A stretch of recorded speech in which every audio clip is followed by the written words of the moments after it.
Okay, 6 months into our Airbnb journey, we got a little bit of good, bad, and ugly to look at as we go backwards in time. How's the first 6 months gone? I'm going to shoot you straight. I'm going to tell you the good, the bad, and the ugly. I'm going to do it in reverse order. We're going to start with the ugly because I'm going to scare you a little bit first, and then I'm going to have good news at the end. Because if we end it with the ugly, I don't know. It's been a fun 6 months. Let's talk about it. Steve, Malone Realty Group, EXP, in the North Georgia area. So realtor by trade, and we also have this little Airbnb that we've picked up. And again, we'll use Airbnb as an Airbnb, a VRBO / short-term rental, all that stuff. We'll call it an Airbnb for the purposes of this video. So picked up our first Airbnb back in July. If you've been following along, all of our videos that we've done following it and kind of chronicling it are down below. I got a link to our playlist down there. So it has been about 6 months. It's the 17th. We bought it, I think, June 26 or 27, or July, I should say, 26, 27, something like that, last year. So we have learned a lot in the first 6 months. We have seen a lot of ups, a lot of downs. Then there is a lot of good, and there's a lot of bad, and there's a lot of ugly. Okay, so we're going to break all three of those things down. We're trying to make it as fast and as pithy as possible to keep you awake, and hopefully you'll enjoy the video. And then at the end, if we had to do it all over again, would we do it all over again? It's a good question. Let's break it down. Here we go. All right, so we're going to start with the ugly. Yeah, it was ugly. We had some fun stuff. We knew we were going to be spending some money. We knew that we were going to have some bills to pay. That's why you have people pay rent. You pay the bills with the rent, and hopefully at the end of the month, you break even or make a little bit of money. Cash flow. That was the goal. We're not quite there yet. It's been a rough couple of months, and the last month has been the roughest of all of them because we've had a lot of crazy stuff go on. We had a tree in our backyard that needed to be taken down because it started dropping some pretty large debris, so we had to take the tree down. We had a tree fall across the street from us that pulled some phone lines out of our house that we had to pay to have that replaced and fixed and all that stuff. We had not one but two water pipes burst at the house. That was fun fixing both of those. Thought we fixed it the one time. No, we didn't. We just paid money, and then we get to fix another water pipe. We have a little bit of mold that we have to deal with. We've had some issues on the inside of the house, just minor stuff. Those are the big ones. That being said, when you're looking forward and you're planning what's going to happen over the next 6 months, you realize this is how much it's going to cost when I run my house. This is how much money hopefully we'll have to make because things are going to happen, and give yourself a little bit more of a cushion just in case. We're like way up here. Yeah, these last couple months have been rough because the water pipes and the mold issue has actually shut down the house for a couple of days because I can't let anybody go in there till we get all this stuff fixed.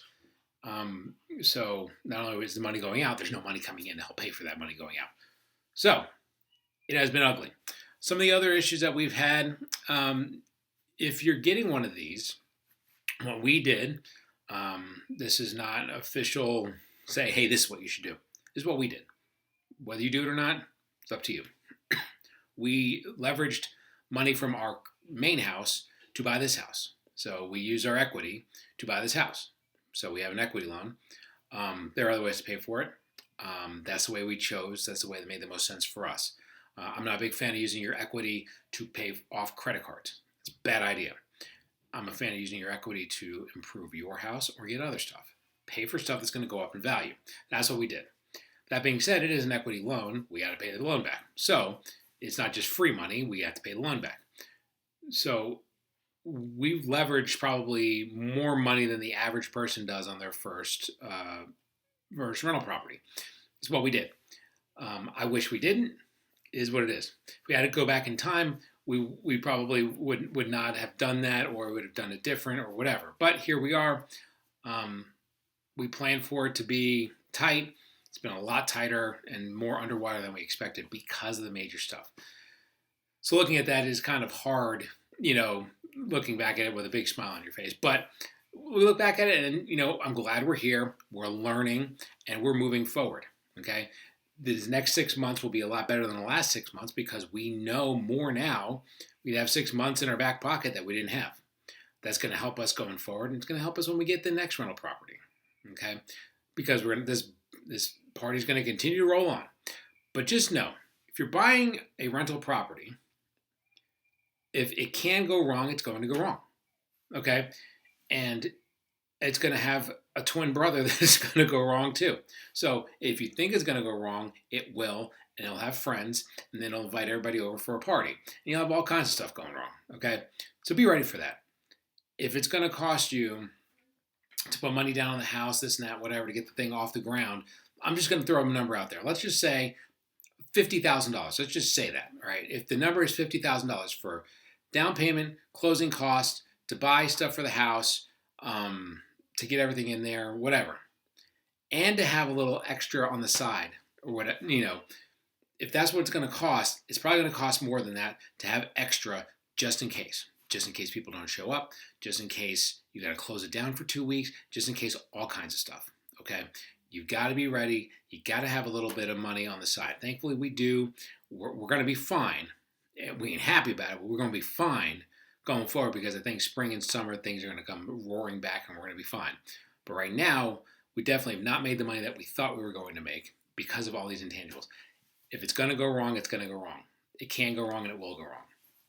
That's the ugly. It is what it is. We're getting kicked in the face right now. It's a learning experience, though. I'm a big fan of jump in, find out what's going to happen. It's the best way to learn. You can read about this in books all the time. Jump in, get your face kicked in, learn from your mistakes, and move forward. That way, the next one, get kicked in the face, is not going to hurt as much. The third one is definitely not going to hurt as much, and so on and so forth. So, I'm a big fan of that. But make no mistakes about it. You're going to get kicked in the face. So be ready for it. That's all. That's the ugly. Now, let's go slightly less ugly. Let's talk about the bad. All right, so the bad. The bad is the fact that it's a different kind of thing than we were expecting. You've got to keep in mind, if you're going to have an Airbnb, it's a customer service job, okay? The people who come in there, they're going to leave you a rating. What they leave as your rating is your lifeblood. It is what's going to help you get going. It is what's going to help you exist on the Airbnb platform. It's going to help you exist in the algorithm. It's going to help you float to the top. If 5 stars is the top. If your average, our average is right around 4.9 right now. We got one pretty rough review, completely unwarranted, but it is what it is. Can't really argue with it.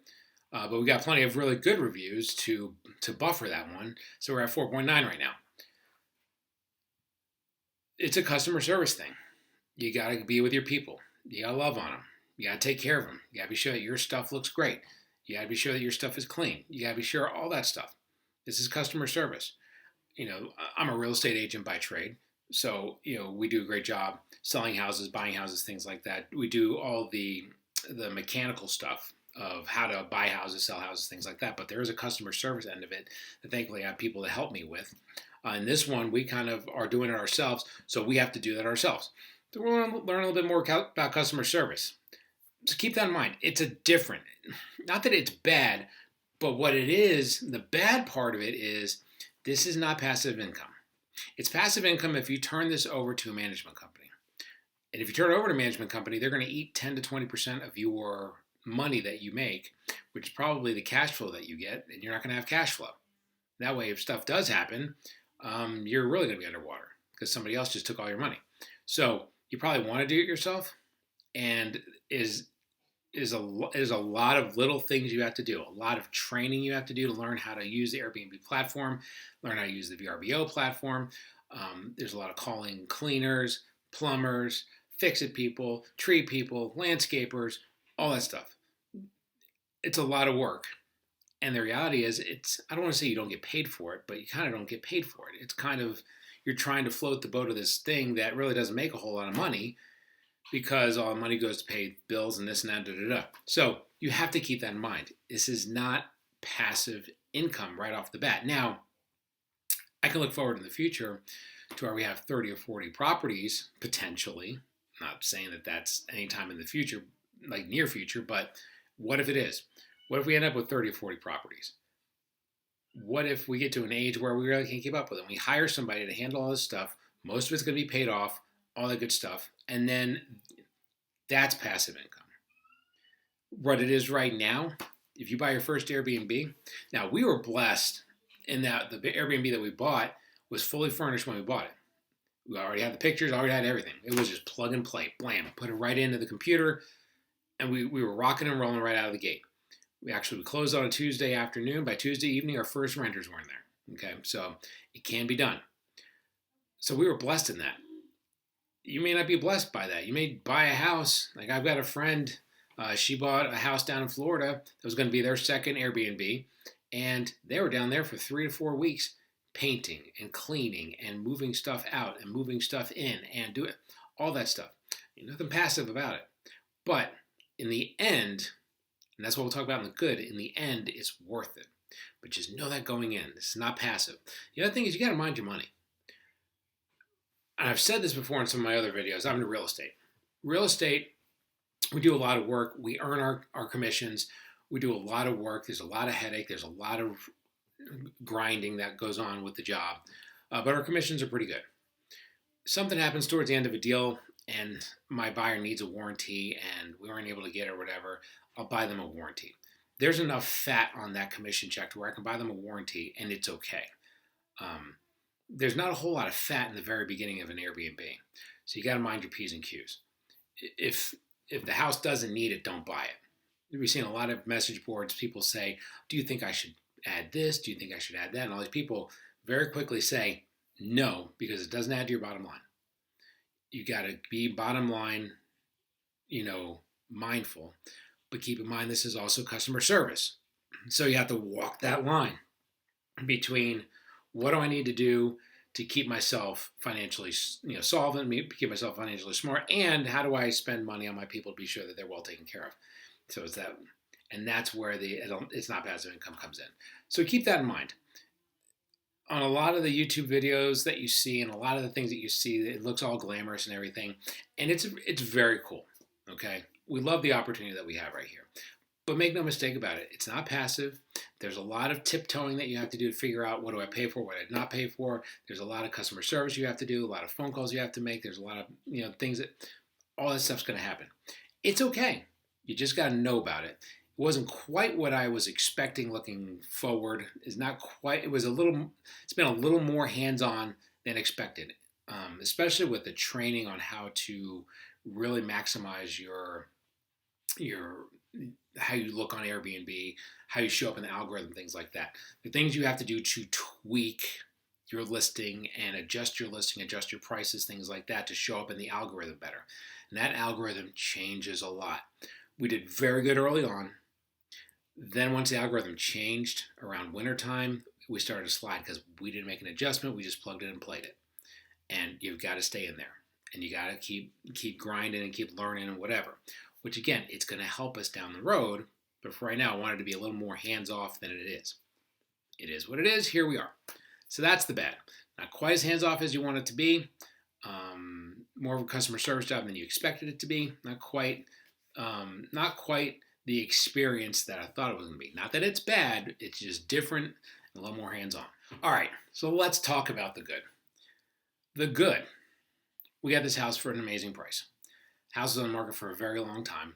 Bought it in a market that had started to go down. We got this house over $100,000 below where it initially was listed. Now it's listed way above where it's supposed to be. So I'm not saying I got that good of a deal, but I still got a pretty good deal. I probably got it about, I'd say $30,000 at least, $40,000 less than I thought it was going to be. So we bought in like the $270,000 range. It was a good deal.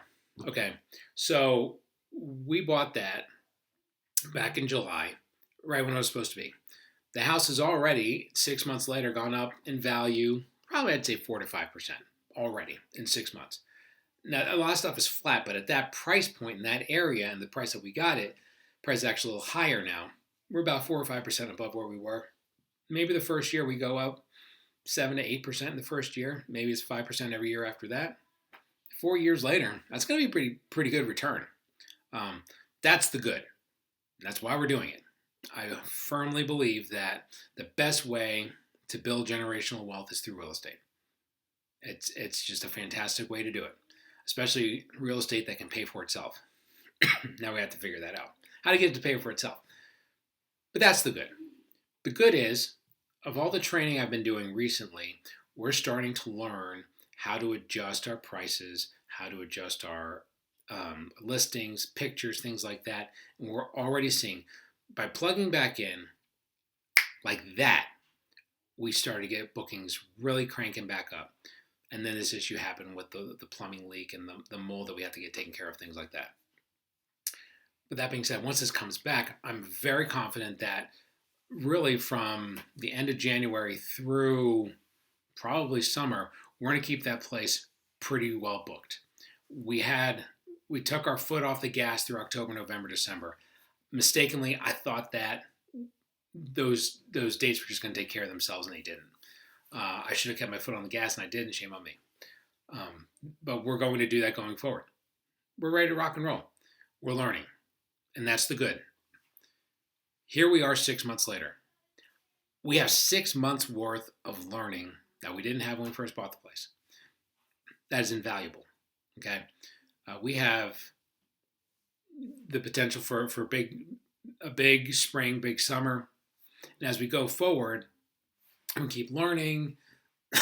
Excuse me. The economy keeps hopefully improving towards the end of the year. Hopefully, these issues that we fixed are the issues that we have to fix, and that's it. The hope is that once we get through this, things are going to be on the up and up. And our goal at this point is by the 1 year mark to actually be cash flowing the house. Because I'd say we're losing something between, on average, $300 to $400 a month on the house. That's before this last month, which has been just pure hell on earth as far as having things go wrong with the house and having a whole lot of people not in the house because of things that are wrong with the house. So we were getting our teeth kicked in this month.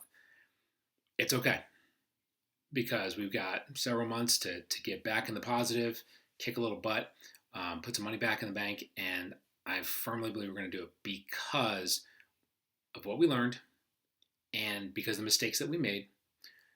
And going forward, we're not going to make those mistakes again. So that's the good. The good is we did this for a reason.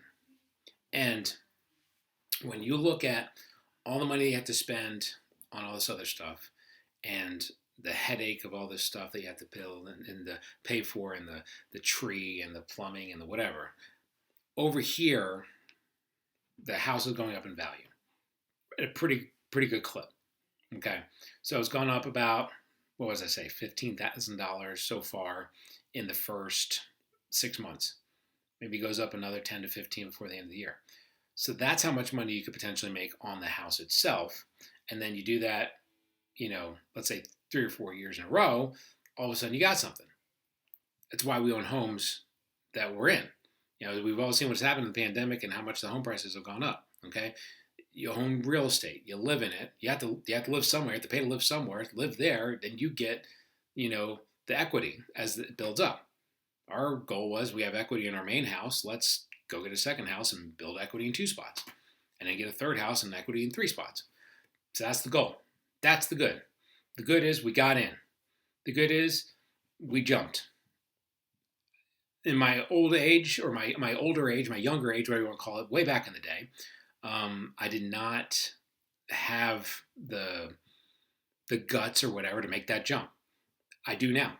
Now we've had our own, real estate team for the last couple of years, and you just got to have guts. You got to jump, and it's a Robert Kiyosaki thing. I'm a big fan of Robert Kiyosaki. Areas back there, Rich Dad. If you don't lose and you don't get your teeth kicked in, you don't learn anything. So you can get your teeth kicked in and you can learn, or you can sit on the sidelines and you won't get your teeth kicked in and you won't learn. So that's where we are. That's the good. The good is what we bought the house for is still rolling no matter what happens. The good is we've learned from our mistakes. We're not going to make them again in the next 6 months. We're in a better spot now than we were. And we are really going to take this and run with it and make something happen with this over the next 6 months. And we're going to document all of it right here. So there you go. That's the good. We're on the way up. All right, we will end the video by answering the $1 million question I asked in the beginning was, if we had to do this all over again, would we do it again? You ask my wife, my wife would smile and probably walk out of the room because she doesn't want to say the answer. But for me, oh, we do it again. Absolutely. We do it better the second time, but absolutely we do it again. You got to take risks. They have to be smart risks. Don't jump off a cliff without a parachute. That's a dumb risk. Gravity is going to work and you're going to go splat. So don't do that. But I'm in real estate. I know how real estate works. So I'm not afraid of real estate. Okay? I've talked about this in previous videos too. I've got friends who know crypto. They jump in and out of crypto. They jump in and out of Bitcoin. They jump in and out of this and that. I don't know crypto. I don't know Bitcoin. I don't know any of that. I don't jump in and out. Okay? I'm not playing with it. That's jumping off a cliff without a parachute to me. Maybe you hit and maybe you hit the ground. Okay? Real estate, I understand. Real estate, I know what's going on in the market. Said it all summer long. Said it all fall long. When people are running out of the burning building, that's when you run into the burning building. We ran in, we got a great house at a great price, a great area, fell right into it, and it's going to work out. Absolutely. Had a chance to do it all over again, I would do it again. We would do it better. I wouldn't sit on the sidelines the way that we did in October, November, December. Completely my fault, completely screwed up, and it won't happen again. We're on top of it now. We're gonna rock and roll. We're gonna make this happen. Would I do it different? Yes. Would I do it again? Absolutely. Now, if you want to talk about it, let me know, because there are things you got to keep in mind. And we talked about it with the good, bad, and the ugly. Okay, there's going to be ugly. There's going to be bad. There's going to be good. You got to be ready to take it all. But I would do it again. So there you go. Email us below if you have any questions about the Airbnb game and things like that. Any questions about what we did, what we would do different, things like that. But it's a fantastic opportunity to build wealth. But the Airbnb game is changing, and that might be something we talk about in a later video. Something that they're calling Airbnb bust is going on right now, because a lot of folks are coming into the space, and a lot of the renters have gone away. A lot more supply than there is demand in Airbnb, so only the strong will survive. We'll learn how to be the strong, because we're learning how to be the strong, and we're going to survive. If you want to talk about it, give me a shout there too. Steve, take care.